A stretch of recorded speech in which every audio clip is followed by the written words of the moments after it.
What's going on, everyone, and welcome to the first installment of Quick Taps. Now, in Jiu-Jitsu, we have what's called a quick tap. A submission gets put in, and right away the person taps. Quick tap. All right, and our podcast is obviously called Tapping In. So this week, we're going to do our very first episode of Quick Taps with Professor Miguel. It's just me and some quick thoughts on things that are coming up or things that are going on or things that we might be addressing on the podcast. Now, this week's podcast, which is coming out right now, right around the same time as this, we talk all about defying odds and what happens when the chips are stacked against you and how do we get past that. Now, what we talked about in detail was the recent multi-fight, multi-year deal that Gordon Ryan just signed with Flow Grappling. 7-figure deal, a deal we have not seen in Jiu-Jitsu ever. So if you want to talk about defying odds, there's defying odds right there. There's someone who's doing something for the very first time it's something that's never been done in this sport. It's the amount of money that we haven't seen in this sport before.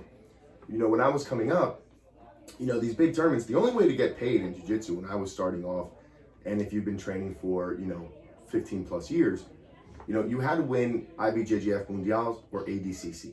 And then you would have to parlay that into an MMA career or opening up your own academy and making money that way. That's how it was done.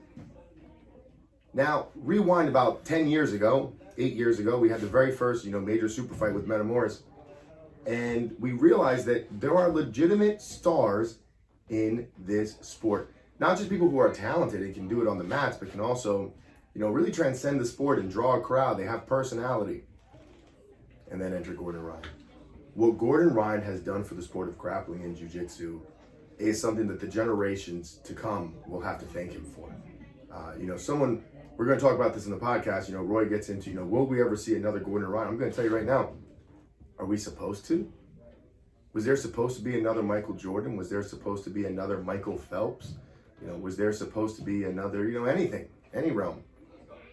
And the reality is, you're always looking for the next one, but there usually isn't. And you can make debates that, maybe this person is close or that person can do it. But at the end of the day, what you can take away is that that person took the sport to another level. That person took the sport to a different platform. And that's what we're seeing with Gordon Ryan. The fact that ADCC trials probably aren't going to be held at a local gymnasium is thanks to Gordon Ryan. The fact that ADCC Worlds won't be held in front of just the coaches and maybe a couple, 100 spectators is because of Gordon Ryan. Now, that's not to say that what, the organizers, Sean from 5 Grappling and Seth from Flow Grappling, Mo Jasson, what they haven't done hasn't been completely influential and instrumental in the growth of the sport. But you need a star.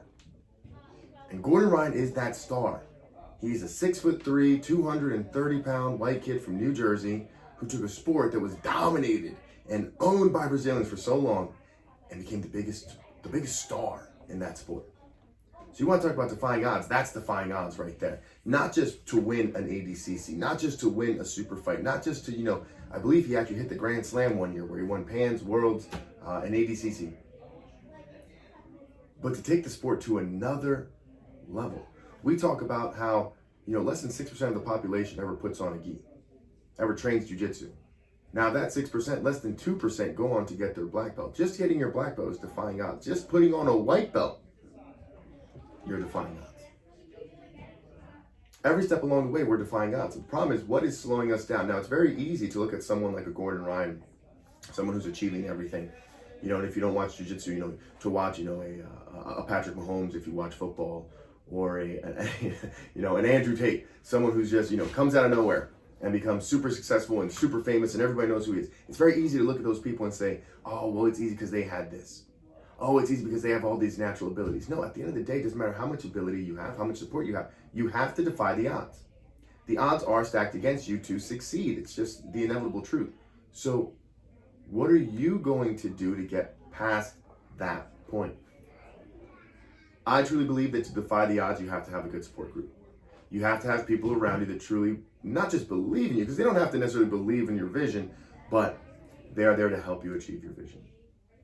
For me, I have my wife. My wife, I told her I wanted to open up a jiu-jitsu school, and while everyone else thought I was absolutely out of my mind, including myself, she was like, let's go, let's do it. Let's get after it. I think that's what you need to be doing. And she allows me to live this lifestyle and, make the decisions that I have to make, while she's at home with the kids. That's defying odds right there. If you have a business survived COVID, you defied the odds. You weren't supposed to make it through. Surprise. Every day that we wake up, we defy odds. Every single day. And it's funny because when you're a kid, you look at someone, going back to Gordon Ryan, you look at what Gordon Ryan's doing. Thomas Macarena, 13,000 people on their feet when he gets introduced. Him and Andre Galvao. And you look at that, when you're a kid, you believe like that's your goal. That's what you want to do. No kid goes, oh, I want to grow up to be an accountant. No.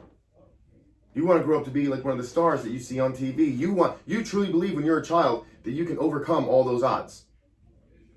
As a child, you believe that you can overcome everything. And it's not just a dream. It's not just a pipe dream. It's something that can happen. Of course it can happen. I'm watching it on TV. It's right there. It's real. It's tangible. I can touch it. So what happens along the way that we stop believing that? What happens along the way where we decide to play it safe? We decide we don't want to go up against the odds. We like these odds. These odds are better for us. The odds of getting a traditional career and working for 25 years and retiring and being set up for the end, that's a good odd. We're scared to invest in ourselves. We're scared to take the risk in ourselves. We trust the Nissan Corporation a lot more than we trust ourselves. We'll put a 6-year finance on a vehicle, knowing that by year 8 we're gonna have to get a new one. We'll do that. We'll invest in that, but we won't invest in us. Why not? Why are we scared to defy the odds? Why are we scared of the odds, period? You defy the odds every day you wake up. Now here's one statistic that you're not going to defeat. Here's one odd that you're not going to win. Your time on this planet will come to an end.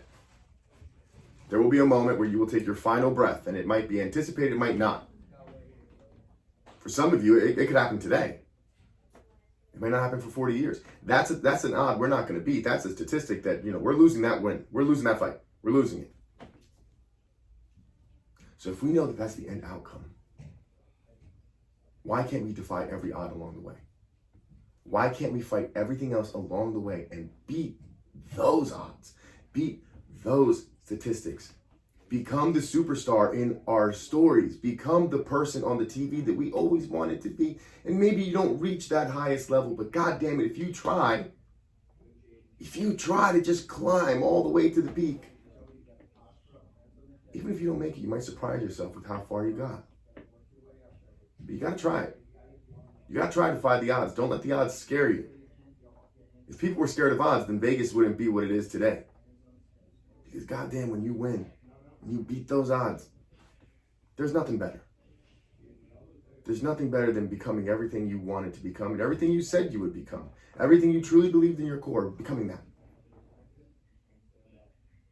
If you want to defy the odds and just get to your blue belt, God, get to train, get to class. If you're a 2-stripe blue belt and you really want your black belt, defy those odds. Odds say you're not going to make it. The numbers say that you're going to quit pretty soon. Your time's coming to an end. You probably got about 12 to 18 months left before you quit. At most. At most. Those are the numbers. Or